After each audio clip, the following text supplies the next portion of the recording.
bet you that we're streaming now. Let's look here. Okay, that's good. That's good. Instagram's on. We're streaming.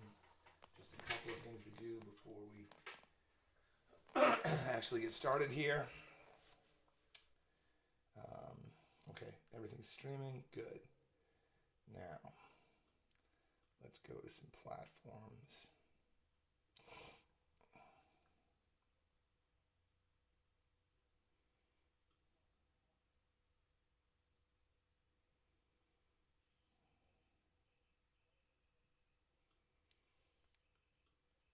Bang.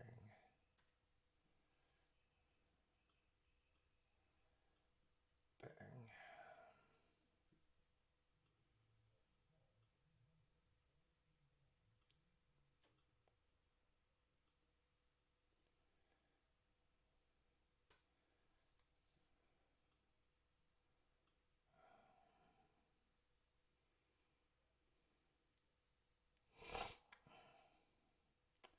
Why is this not showing up here?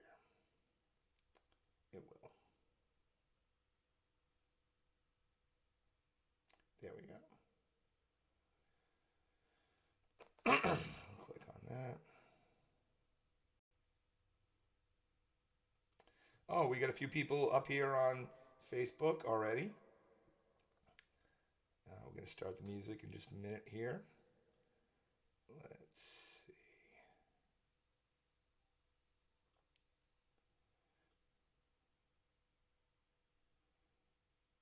Good. All right. All right. All the streaming's happening. Cross that off the checklist. Off the checklist. Okay. Checklist is done.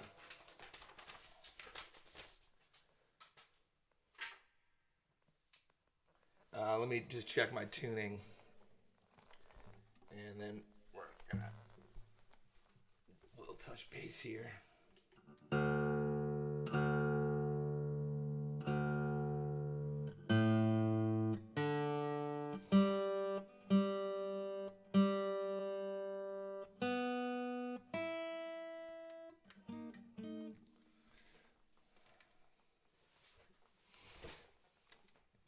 Okay, so before I play any Delta Blues, I'm tuned for Delta Blues, but I'm inspired to do something different first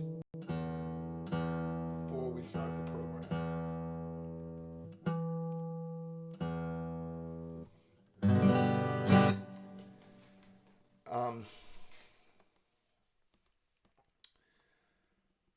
Rest in peace, Gene Federico. I have a feeling that I'm going to be telling you some stories about Gene today. He passed away yesterday. I guess the overview of this story is when I was 14 years old, I knew I needed to play the guitar. So my mom took me to a store called Malted Milk. And I don't know if I had met Gene before then. I played clarinet and violin, and I think I had met him. But maybe this was the first time that we had a real conversation with him, about learning how to play the guitar. Fast forward, I wound up taking lessons at that store, Malted Milk, with a few different teachers, but most notably my friend John Mason, who then I went on to play in the Back Bay Guitar Trio with. There's so much that I can say about Gene Federico, but I will tell you one story. When I was 18 years old, I had a friend, and we put a band together. Well, he put a band together, and I was supposed to play lead guitar for that band. And we were supposed to go cut a record in Chicago because he had a record deal. Not much ever came of that, although when those things happen when you're young, you gain experience. So I gained some experience. You can imagine at 18 years old when I'm like, okay, well, I'm in a band that has a record contract. We're going to make a record. I was stoked. And I was telling Gene Federico about it. And he said something to me that I know had an influence on my life since then. He said, how are you gonna be making records? You can't even play Autumn Leaves. So Gene was kind of old school, and his perspective was that if a musician couldn't play jazz standards, that they just had a lot more studying to do before they, go and start making records, which that's not necessarily true, but he inspired me. Well, basically he inspired me because I figured I want to impress this guy. To some degree at that age, I just wanted to impress everybody. I wanted to blow everybody away with my guitar playing, so I kind of focused a lot on guitar playing. But he had said, how are you going to make a record if you can't even play Autumn Leaves? Usually when I play Autumn Leaves, I play it kind of fast. That's what I like to do now, but I know that's not what he was thinking about. So before we start the concert proper, I'm going to play Autumn Leaves for Gene Federico.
Rest in peace, Gene Federico.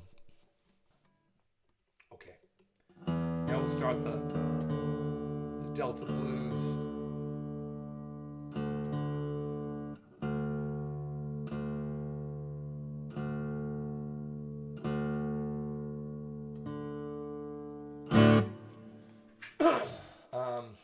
First piece, okay. All right, let me explain something. Robert Johnson was the greatest Delta Blues guitarist of all time. Let me just get the phone out of the way here. He only ever recorded 29 pieces. He died at the age of 27.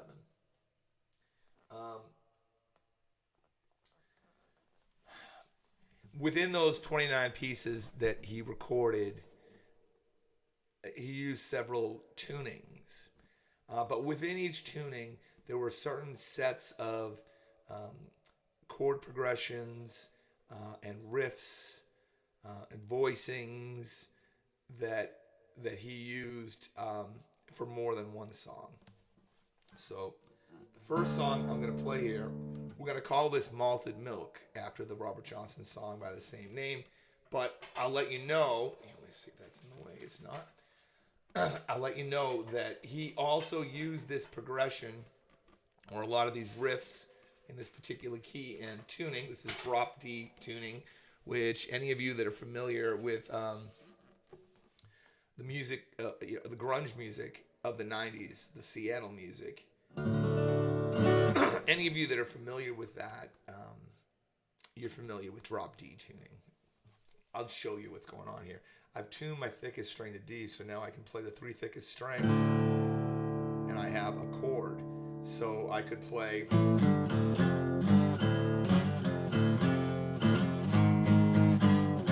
or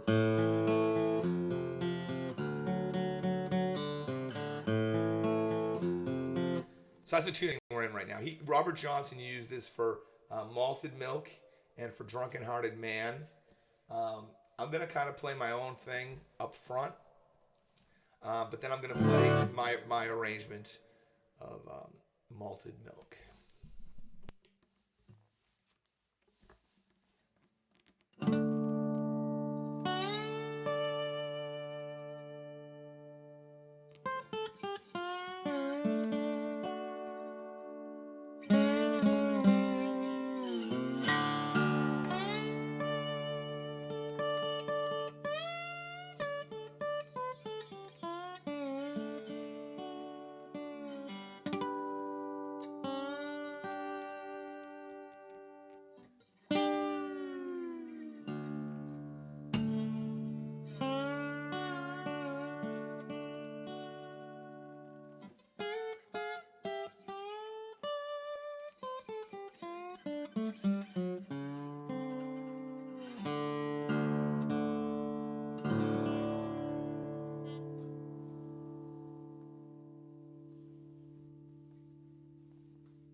All right, so now we're going to go to standard tuning, from drop D to standard tuning.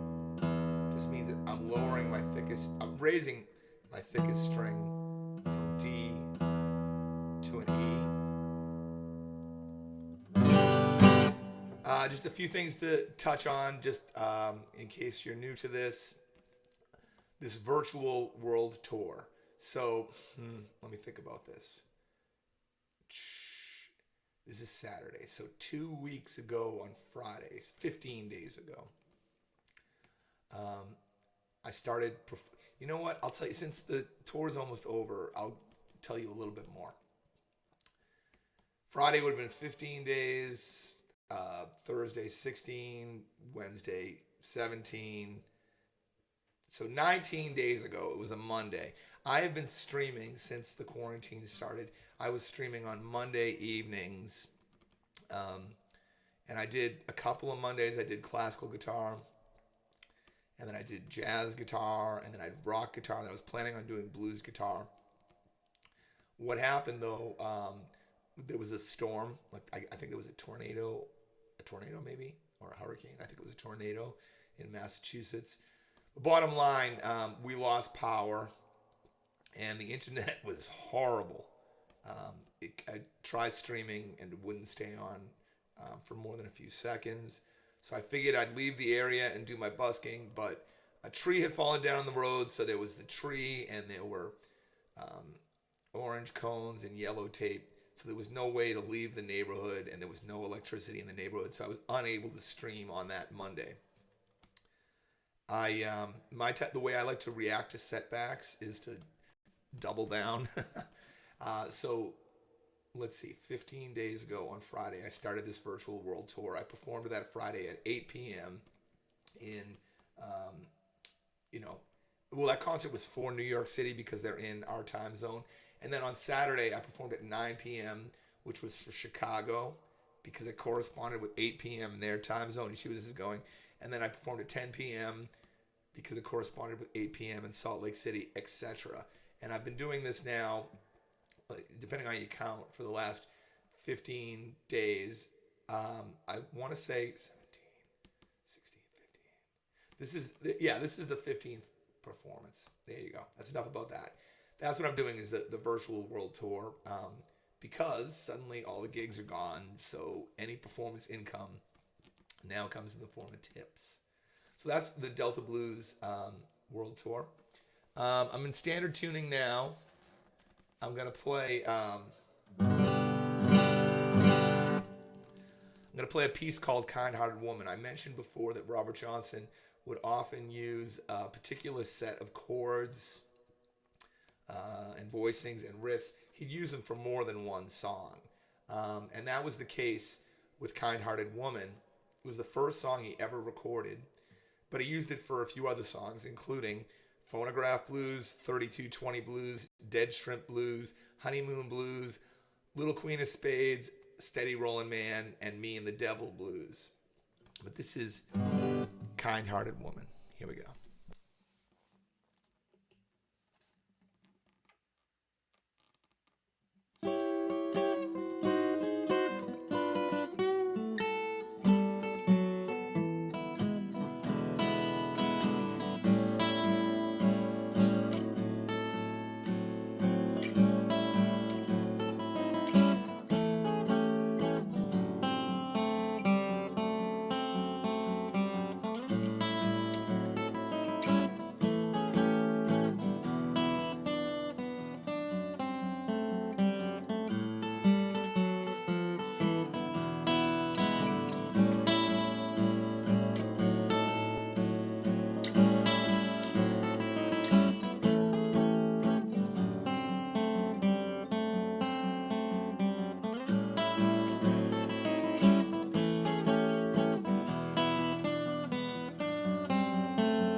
The next piece I'm going to play, Robert Johnson used this accompaniment for two different songs in the key of E in standard tuning.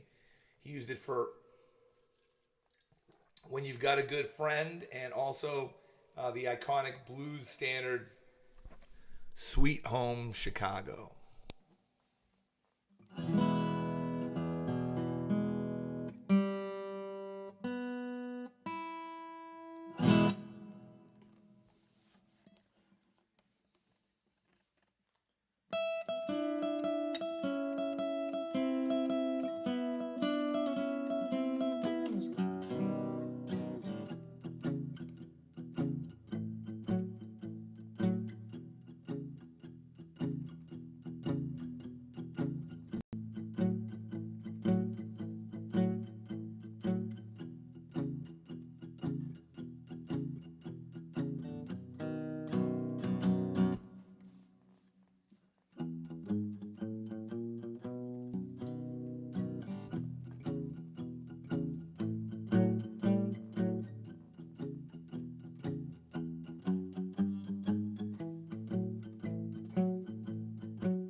Got a couple more pieces in standard tuning before we get to the open tunings.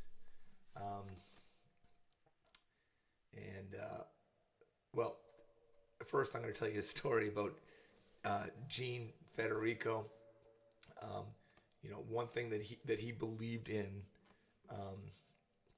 because he ran the lessons there at Walpole Music, and he thought it was very, very important that all guitar students learned how to sight read standard notation, which I think it's fair to say that in 2020, fewer new guitar students than ever are developing that. There's so many things that you can do with music besides standard notation.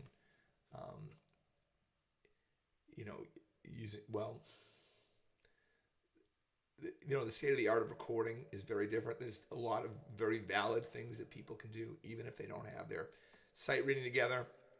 But Um, a teacher of mine, John Finn, he had taught at Walpole Music before I did, and I know a story that I'll share with you. Is that he had a student that really wasn't doing the work, practicing, reading the notes on the page.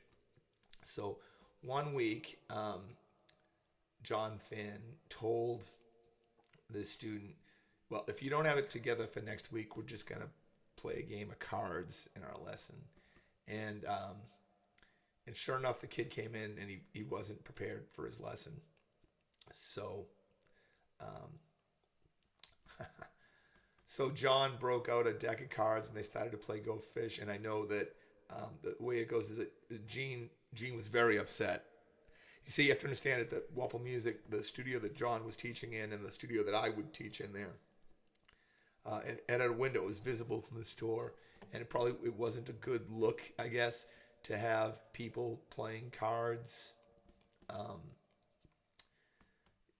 in that room that was supposed to be where you're teaching music. Anyway, the way it was described, Gene's face kind of turned red. He was upset about it. Um, anyway, just a memory of Gene Federico. I think it's important after people pass that you remember all the good things about them, all the positive energy they put out, and then also, I guess, some of the funny things. I would file that one under the funny things. Um, I talked to my friend John Mason this morning, and he was saying, we were talking about Gene, and I guess the idea, though, is that I never would have met John Mason or John Finn or so many other wonderful people at Walpole Music if it hadn't been for Gene setting that up. So, like, in the big picture, we all owe a lot of gratitude to Gene Federico. This song here is called Love in Vain. It's the only song that Robert Johnson ever recorded in the key of G in standard tuning. I got to do my own thing up front. Oh, and the Rolling Stones covered this. That's another. The Rolling Stones certainly loved Robert Johnson, and so did Led Zeppelin, and so did Eric Clapton. And even if you don't know Robert Johnson specifically, if you love what we call like classic rock music, the face of classic rock music wouldn't have been what it was without Robert Johnson. So this is Love in Vain.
I have a checklist.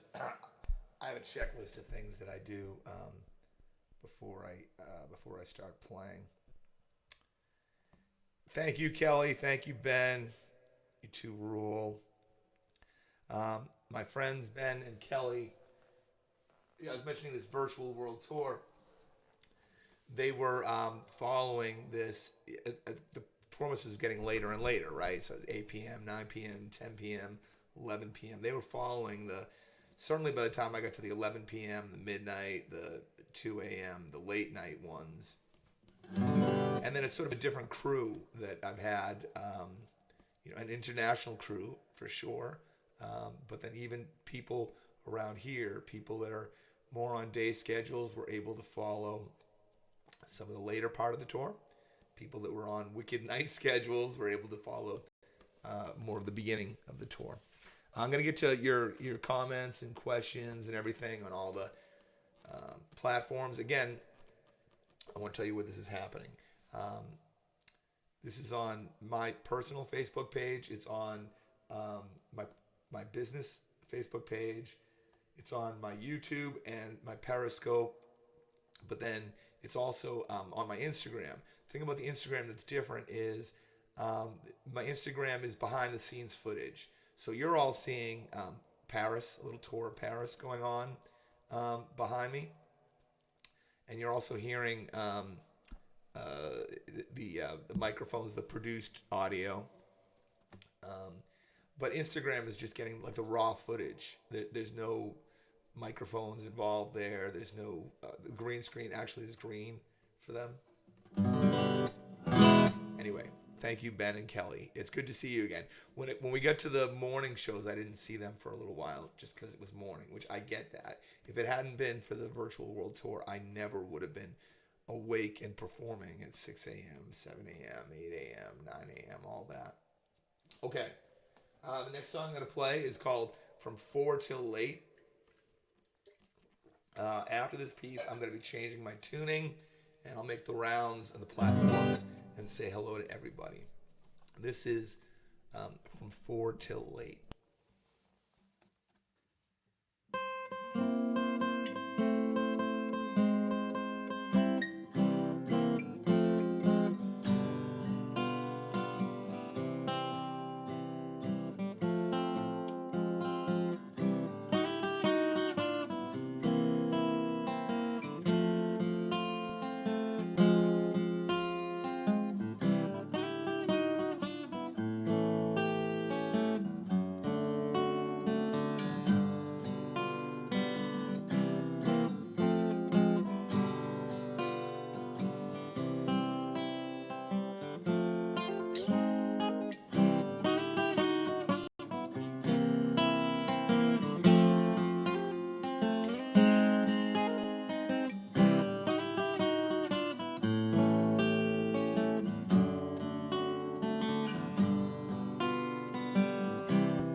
Now we're at the part of the program where I'm most likely to break a string, and I've got a pretty good story for you. Nobody in my well, my biological mother played guitar, but she passed away when I was 3. So when I started playing guitar at the age of 15, um, nobody in my family played guitar, and I had a guitar and I was practicing a lot, and I broke my high E string, my thinnest string. I was mentioning about standard notation earlier. It's very, very, very important to know that when you read music for the guitar, it's written an octave above where it sounds. There's more than one reason for that. I'll share it. One is the guitar is an incredibly harmonically rich instrument, and what I mean by that is that if I play the high E and I mute it, I'm removing a lot of the harmonic content. You hear that? That sounds pretty deep. When I unmute it, what you're hearing are all these harmonics ringing out. Okay. So this has to do with Gene Federico. I broke that string, and so my brother took me over to Walpole Music to get a replacement high E string, and I got it. And I went to tune it up, and I knew where the note was in the staff, and I knew where that note was on the piano. So I was playing the note on the piano. The thing is, the top space in the staff, if you heard it on the piano, it sounds like this, right? But if you play that same note on the guitar, it sounds like this. So anyway, I put that high E on, and I started tuning it up, and it sounded like this, and it sounded like this, and this is. I was like, it's still not there. It's still not sounding like the piano. And of course, the string broke. So I went back to the music store and said, yeah, I broke the other high E string you gave me. I need another one. So Gene gave me another one and brought it back and tried tuning to the piano. Again, I should have tuned it like this, but I was trying to get it to sound like this because I didn't realize that the same note on the staff sounds an octave above where the guitar sounds if you're comparing it to the piano. I didn't know that. So I broke that was the third high E string I broke, so it went back to Walpole Music.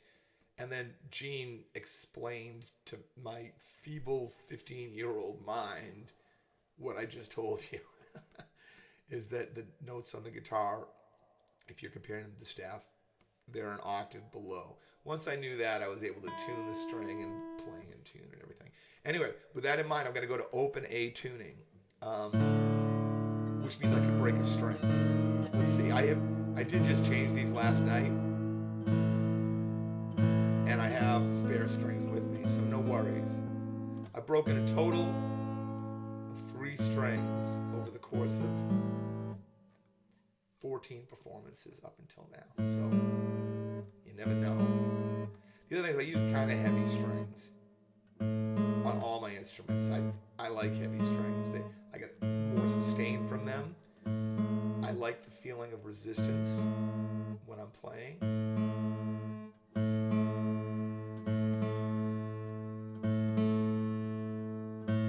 That's good. That was the one that I would have thought I might have broken.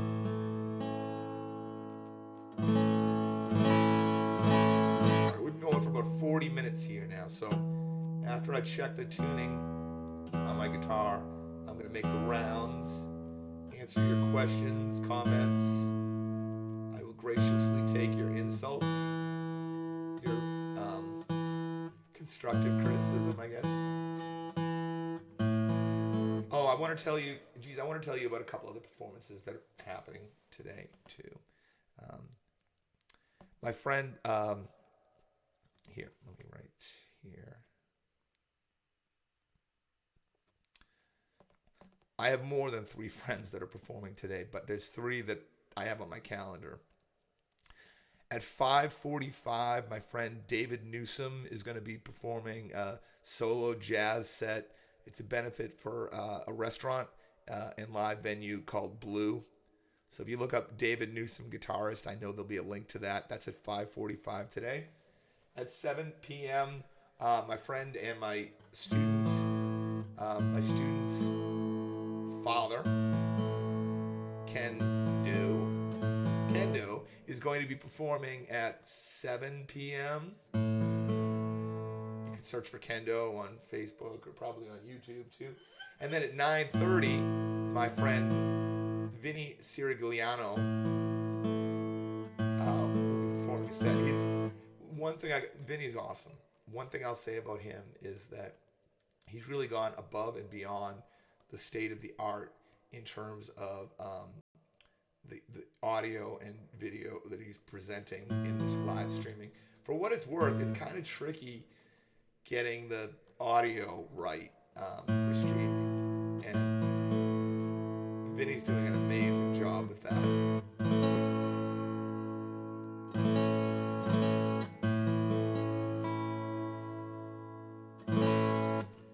So that's 5:45 David Newsom, 7 p.m. Kendo, and 9:30 Vinny Sirigliano. Definitely, if you like checking out live music during a quarantine, I definitely recommend those. And please tip those guys. Just remember, if somebody's a musician and they're performing live here, especially if if somebody, their entire income was coming from music, then it's kind of a big deal, and it means a lot if you can contribute whatever you contribute. Okay, before I play the next piece, I'm just going to make the rounds on the platforms here. I can unplug this now, I think. It's got enough charge. Let's see. Okay, we'll start with YouTube. Okay, I see Kelly and Ben saying hello and give me the horns up. What is that? Okay. This one says, all for the fans. Lovely stuff, Steve. Okay, here we go. Little question. The intonation on my acoustic seems to have been knocked out of whack. Should I mess with the nut or the saddle first, do you think? Well, yeah. My instinct is the first thing I would say is the saddle. But I'd have to see your particular instrument to know. Maybe the first thing I'd say is, when was the last time you changed your strings? Because when strings get old, the intonation gets bad really fast. So all for the fans on YouTube, I recommend change your strings. If the intonation is still bad, I'd have to see is it a fixed bridge? Is it a movable bridge? It depends exactly on the instrument that you have. But after you change the strings, I'd experiment with the bridge. Having said that, let's see. My friend Dan Armstrong is a genius as far as fixing instruments, particularly acoustic guitars. So if you change your strings and then you do whatever you can do with your bridge and you still aren't happy with the intonation, the next thing I do is he works at a place called Music Go Round in Natick. Try Dan Armstrong. All for the fans. Good luck. Okay. I don't know why that's not scrolling. There we go. It's scrolling now. So that's YouTube. Let's go over to Facebook. See what's happening here. Ben Cable says the sound is unbelievable. Ben, I'm so happy to hear you say that. After the performances that you saw, I worked with Dana White, and we kept on working on this. And even since I'm working on the sound every day, just always trying. Usually, what I'll do is I'll try one or two experiments with the sound, and if some days I try two experiments and I don't like either one of them, so then I revert back to what I have and I try other experiments. A lot of times what will happen is I'll try two experiments and one of them works and the other one doesn't, but I keep on moving with it. Ben Cable also asked, was June my mother's guitar? No, June was the first guitar that Faith bought me when I was 14 years old. Hadn't even taken lessons yet, had no idea what I was doing. And I still have June. She's got holes now. She's not really playable. At one point, I brought my mother's guitar to Gene Federico and asked him to repair my mother's guitar. And what he was saying was that the repair, that it wouldn't be worth it to repair that guitar. I think I may still do it one day, but I think what he meant was the actual value of the guitar wasn't worthy of fixing. But I still have my mom's guitar and I still have June's, so one day maybe I'll get those fixed. And I see Craig is here. Let's see hi to some other people on Facebook. I see Ben Cable. I see Craig. I see Shirley. I see Jenna, Donald, Jim Orphan, Jimmy Zen, Jennifer Hanza, Michael Welsh, Alana Hagopian. So I see all of you on my personal Facebook page. But then we go to my business Facebook page. Let's see. I might have to hit refresh here.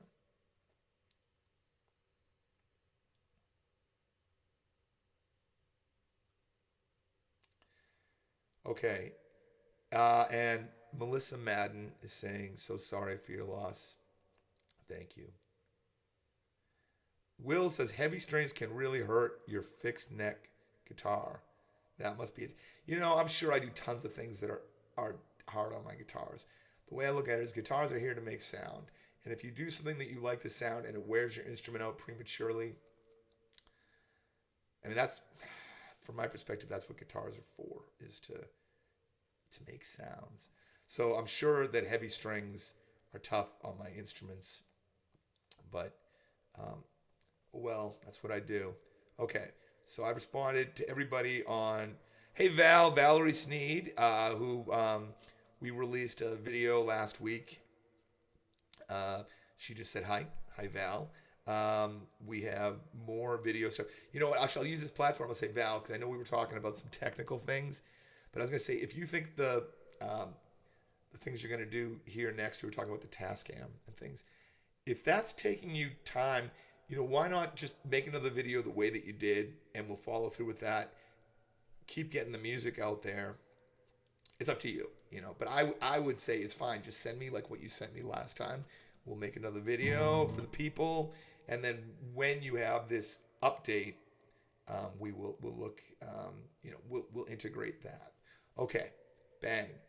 I'm going to play some more songs before I make the rounds again. Oh, and Instagram, I'm not going to check your comments just now because the way I have this set up, Instagram is way over there. I could probably link to it on this computer here, but I'm not going to right now. There's a whole bunch of things in terms of staging a virtual world tour that let me turn that down. There's a whole bunch of things in terms of staging a virtual world tour that I figured out once I was doing it. And I can see Periscope. What's up, Periscope? Okay. We're going to play Come On in My Kitchen. Let me just get this back over here. Oh, the other warning before I play this. I noticed yesterday and the day before that after about an hour, it seems like the Facebook and the Instagram feeds freeze. Now, the way I am using this Restreamer program actually goes my interface to OBS, which is an awesome free program, to Restreamer, which is not free, but is definitely worth it. Anyway, the point I'm making is that the stream may get interrupted. If it does, Restreamer will instantly reconnect to Facebook and Periscope. Am I saying that right? Yeah. YouTube is definitely the best platform for videos. We're making it work here, and it's the same feed that's going all the places, but Facebook's throwing people off. Instagram, if we get thrown off, I'll see it over on that monitor over there. Here's my Facebook and YouTube. There's my Instagram. If I get thrown off of Instagram, I'll have to get up and fix that. But just know this, if I get thrown off before the end of the program, I will be right back. And I think it's just, they're overwhelmed by the number of people streaming videos. So I don't know what else to say about that. Let's take a little sip of coffee. All right. This is Come On in My Kitchen.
So that particular arrangement, Robert Johnson only used for that one song, "Come On in My Kitchen." The next piece, though, he used for several songs. Let me check my tuning, and we'll talk about it.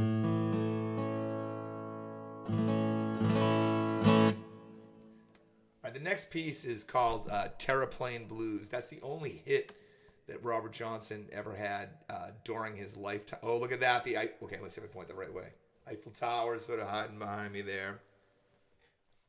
I cropped this. I cropped this footage. I kind of think I might have cropped too. Well, how do I get? I want you. You will see the Eiffel Tower. That's it. Right there. There. Look at that Eiffel Tower. How do I go out of the way? Yeah. The problem is the camera is moving. I'm right in front of the Eiffel Tower. Oh, there it is. Eiffel Tower peeking out. Alana, here we go. Alana, that's for you. Oh, we're going to see some more footage of the Eiffel Tower here. While we're looking at the Eiffel Tower, I will tell you some stuff. This song, Terraplane Blues, is Robert Johnson's only hit during his lifetime. By a hit, I mean they had it in the jukeboxes. There's that Eiffel Tower. That's really beautiful to see.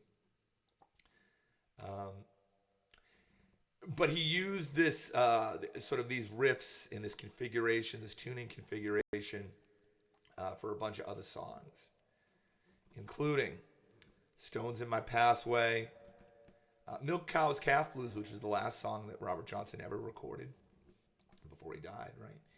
A couple songs that the Rolling Stones covered, including "Walking Blues" and "Stop Breaking Down," and then perhaps most famously, "Crossroads Blues." Eiffel Tower. There it is. Eiffel Tower. "Crossroads Blues," which Eric Clapton covered in Cream. Excuse me.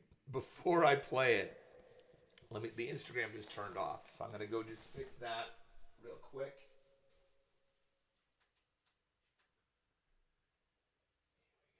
I'm getting good at going live on Instagram. When you lose it, getting it back real quick. So I think we're live on Instagram again. Sorry about that, Instagram folks. I also think it's entirely likely that very shortly Facebook and Periscope may hang up on me, which, if that happens, check whichever channel you're looking at, or go to the YouTube. The YouTube's not hanging up. So go to any one of those, and it'll be right back. Restreamer's really good. Oh, look at that. I got to get good at pointing to things in the image, because it's like a mirror. Oh, look at that. Eiffel Tower. Okay. Anyway, guys, this is Terraplane Blues.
I'm going to play one more piece in open A tuning, then retune my guitar and make the rounds on all the platforms.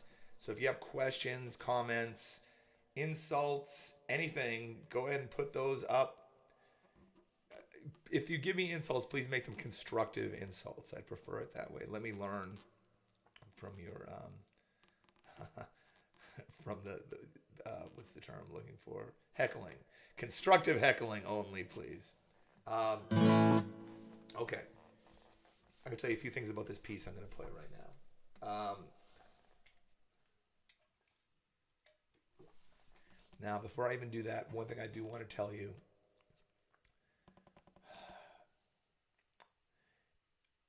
I was a really hyper kid, and that may have put that put Gene Federico off. And I wanted to tell you, there's a lot that I could tell you, but I'm going to tell you a couple things. One is in 2007 and 2008, I taught during Guitar Week at Berklee College of Music, which was awesome. After that, the markets crashed and they had fewer students, and it hasn't come together since then. I did a good stint at Bentley University. But the reason why I'm mentioning that is I think it was in 2007, while I was doing the stint for Guitar Week, at Berklee. I had done substitute teaching at Walpole Music, but I got a call from Greg Colbath, who was the manager of Walpole Music at the time, asking me if I just wanted to, take a day of teaching there. And I said yes, and I did it. But the funny thing is that I happen to know that, look at the Eiffel Tower there. That's really beautiful. I happen to know that when Greg first suggested me, this is funny. When Greg first suggested me to Gene Federico, I was 36 years old. But it's fair to say I don't really act my age. I have a Peter Pan syndrome going on. But what Gene said to Greg is, no, Steve-Marchena is still too young. It was just funny. I was 36 years old. It wasn't that I was young. It's that, well, I guess I hadn't cut my hair yet, and I still did, I don't know. I don't know what to say. It's a funny memory about Gene. But having said that, all it took was Greg Colbath saying, no, this is the right guy for the job. And it's because of that, because of Gene Federico, I met so many people, including, Ray Brower, who studied with me just about the entire time I was at Walpole Music. Ray Brower was my student, and he's an unbelievable guitar player. Look out for Ray Brower. Okay, Traveling Riverside Blues. I'll give you the short version of some of this stuff, because I know I'm talking a lot today because I'm thinking about my friend Gene. This next accompaniment, Robert Johnson used this for a couple songs. One was If I Had Possession Over Judgment Day, and the other one was Traveling Riverside Blues. Now, Jimmy Page heard Traveling Riverside Blues and recorded it with Led Zeppelin. It wasn't released during Led Zeppelin's career proper.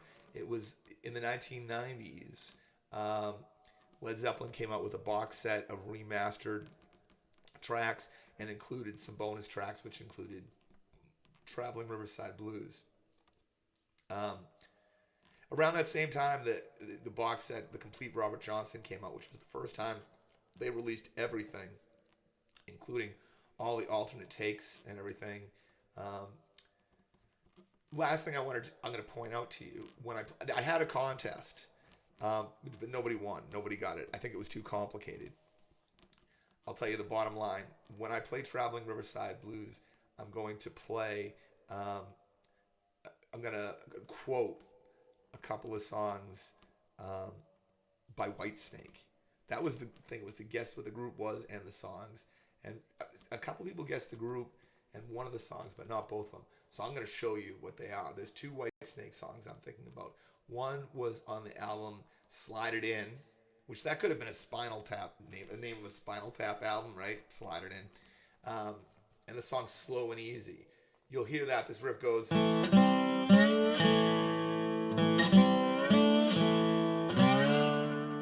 When you play it in the open tuning on this guitar, Sounds a lot like Delta Blues to me.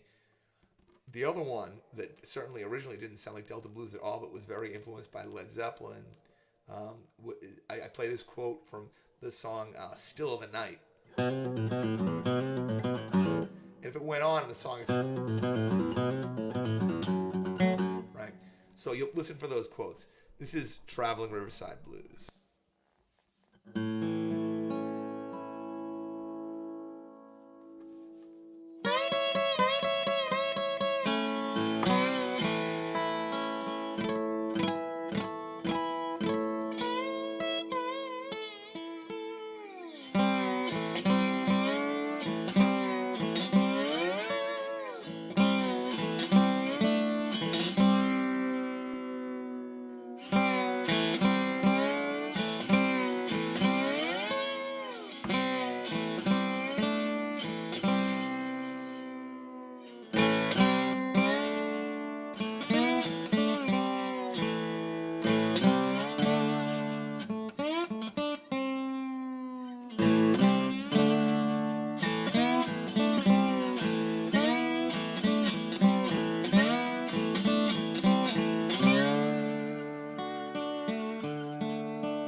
as I got a few more in a different tuning now, a couple of thoughts about changing tunings.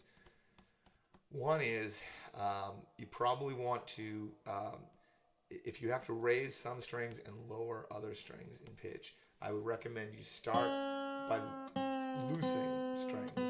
Loosen all the strings you need to, and then go back and tighten the other strings that you need to tighten. So we're converting the guitar from tune to open A to open E now. After I tune the guitar, I'm going to make the rounds on the platforms. Thanks everybody for listening. Thank you so much for your generous tips.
Let that tuning settle in. And I'm going to make the rounds here. Let's see what's going on with YouTube. All for the Fans just was saying that he, thank you, brother, I'll give it a whirl. He was talking about the advice about the intonation on his acoustic guitar. Good luck, All for the Fans. Okay, that's one thing. Let's go to my personal Facebook page. Andrew Bonica, how you doing? Thank you so much for your support and your kind words. Horns up, Andrew. How much money did Ben Cable asks? How much money did Robert Johnson get paid for his songs? And how much does his descendants get for millions of money his music made for other people? Ben, that's a complex question. I haven't gone too deeply into this, but I'm going to say a couple things. We'd have to look it up, but off the top of my head, I want to tell you, first of all, we're talking about here. Let me just do one more thing. I want to make sure that I'm going to say the date right when I'm answering your question.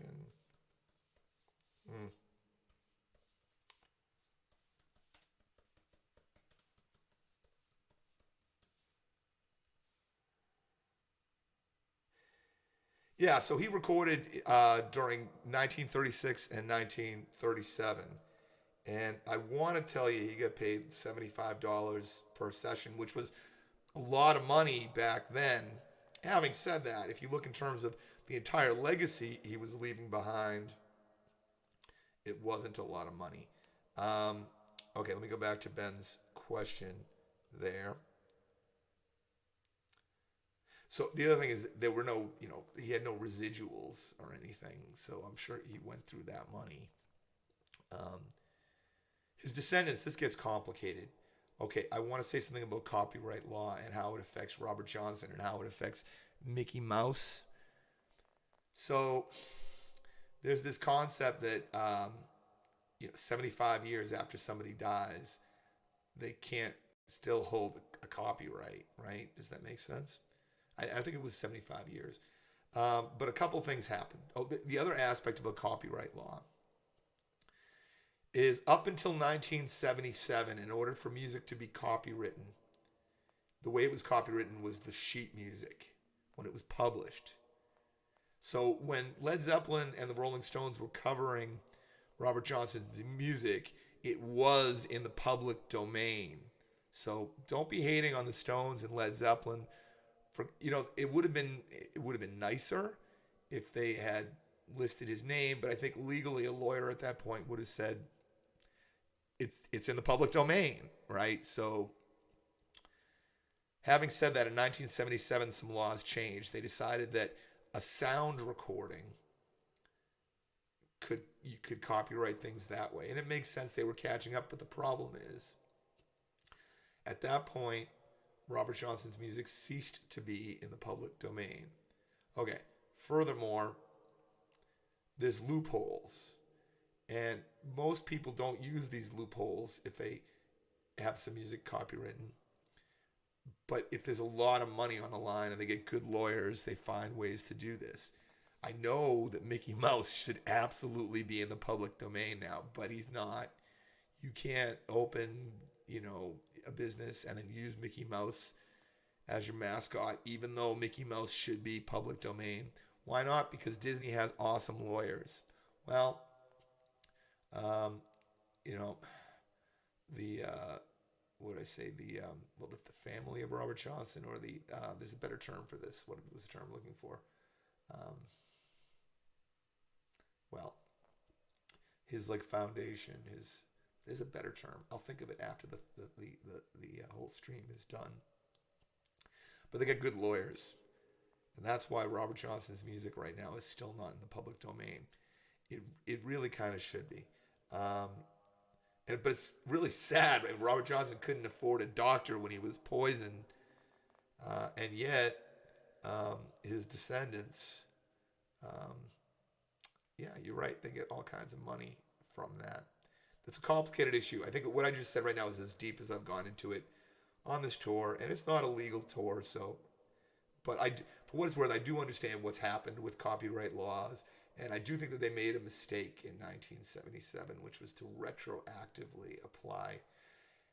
I kind of want to say that things that had been in public domain in 1977 should have been grandfathered at that point. And if they wanted to start accepting sound recordings, which was a good idea, they should have meant from 1977 on. And Ben Cable's also saying, everybody invite your friends to watch. I really appreciate that. I mean, there's a lot to watch here. I feel really lucky that any of you are watching any of this for any amount of time.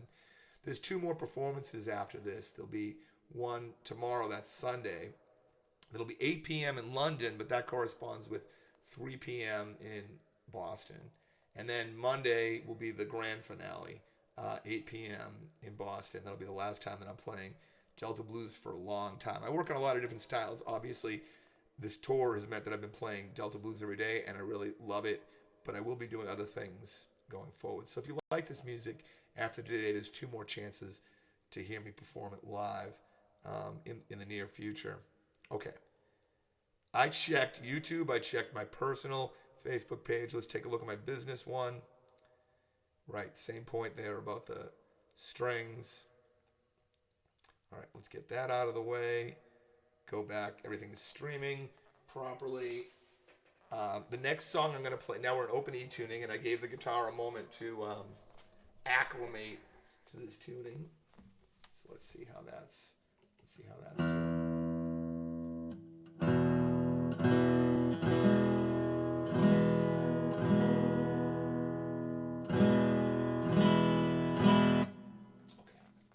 Coffee.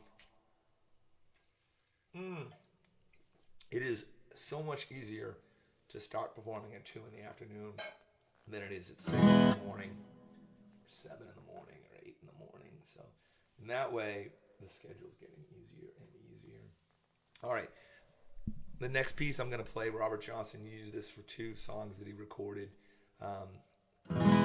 One was Ramblin' on My Mind, which he did play slide guitar on.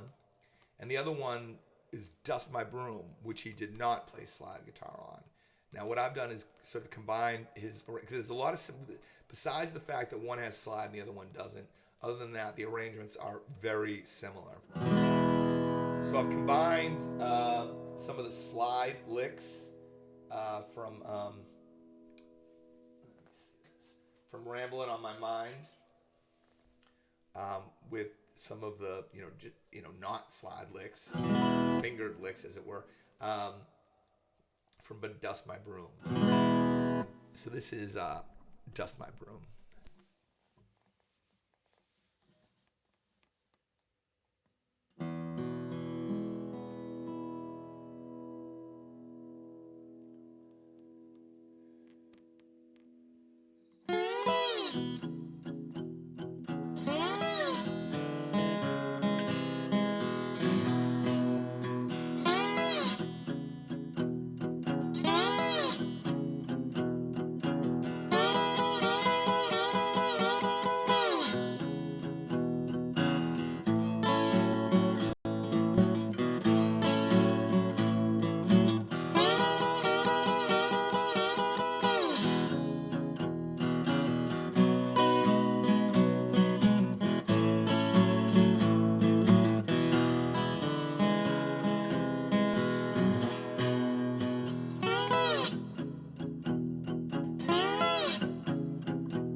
The next song I'm going to play is widely believed to have been cursed.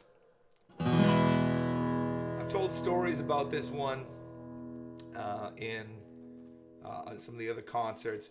If you go to YouTube, there's a playlist that has all of the Delta Blues concerts. One thing you can definitely hear is, as I've worked on with the help, particularly of Dana White, with his help, I've done a lot to improve the sound. And then as far as the playing, I hope that's getting better just by doing it every day over and over again. I'm not going to tell a big story about it. I'll just tell you that this song, Hellhound on My Trail, is widely believed to be cursed. This is Hellhound on My Trail.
Guys, I got one more piece I'm going to play for you. Everybody, thank you so much for hanging out. There's a link in the comments section and also probably in the description for my PayPal and my Venmo. I think it's my website also there if you want to check out my website. But thank you everybody so much for your donations. I mean, so long as I'm doing this every day, every little bit really helps. So thank you.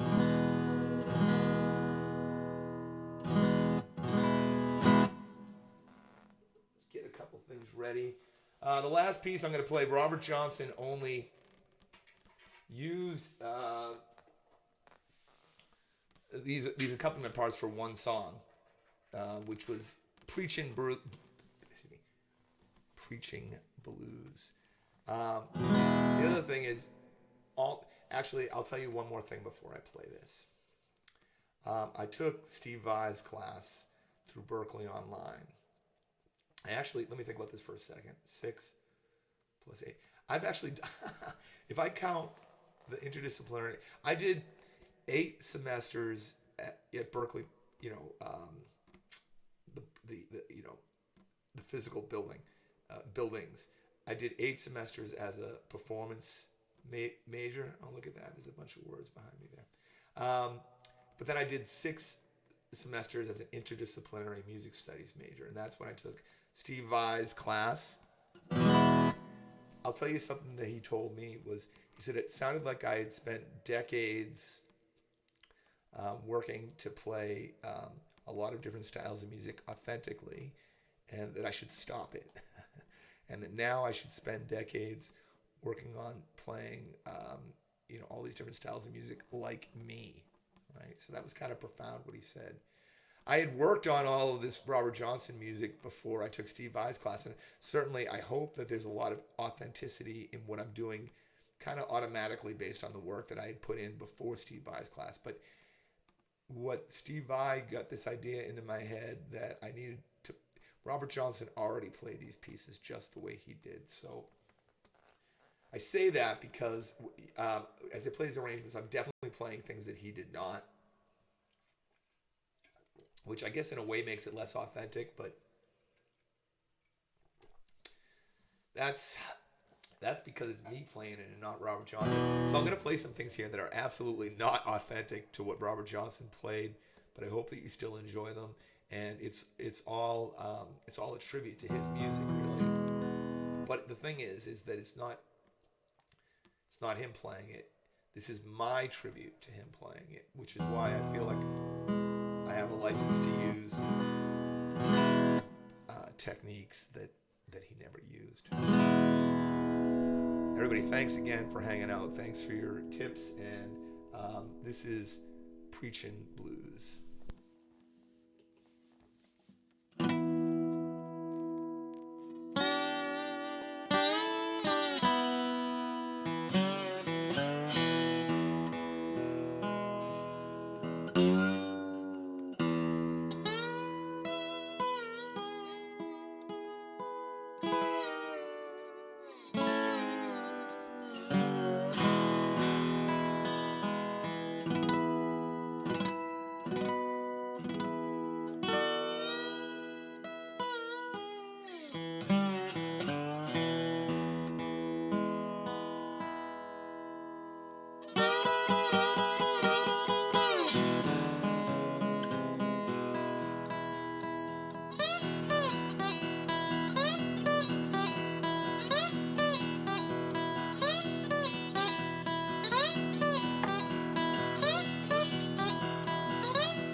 Hey everybody, thanks a lot for listening. Remember there's replays, I think, on all the platforms. There's a playlist on my YouTube. If you haven't subscribed to my YouTube, please check that out. It's slash Steve-Marchena, youtube.com/ Steve-Marchena. Again, I want to remind you about some other performances that are happening today. At 5:45 p.m., my friend David Newsom will be playing. It's a benefit for a restaurant called Blue in Portland, Maine. That's at 5:45. Jazz guitar. At 7 o'clock, my friend Ken Doe. That's actually Ken Doe Rosario. But you maybe you'll find his page is just the name Ken and then D-O, sort of an abbreviation at the end there. He's performing at 7, and then at 9:30, my friend Vinny Sirigliano will be performing. So performances today at 5:45, 7 o'clock, and 9:30. My friends, please support my friends. And then tomorrow, there's only 2 more performances of this Delta Blues program. The penultimate performance, the second to last one, will be for London tomorrow. That's Sunday at 3 p.m. I'll be playing this program again. And then on Monday, I'll be playing it for Boston. That'll be the final Delta Blues performance at 8 p.m. Eastern Daylight Time on Monday. And then I'm going to work on something else and probably bring you a different style, but there won't be any more of this Delta Blues. Only 2 more Delta Blues performances. Thank you, everybody, for listening and for your support and your reactions and your comments and your tips. Have a great afternoon. Maybe I'll see you at either David Newsom's performance or Ken Doe's performance or Vinny Sirigliano's performance. I'm going to be checking all those out. Otherwise, I'll hope to see you tomorrow. That's Sunday at 3 p.m. Concert for London, or Monday, 8 p.m. concert for Boston. Okay, have a great day.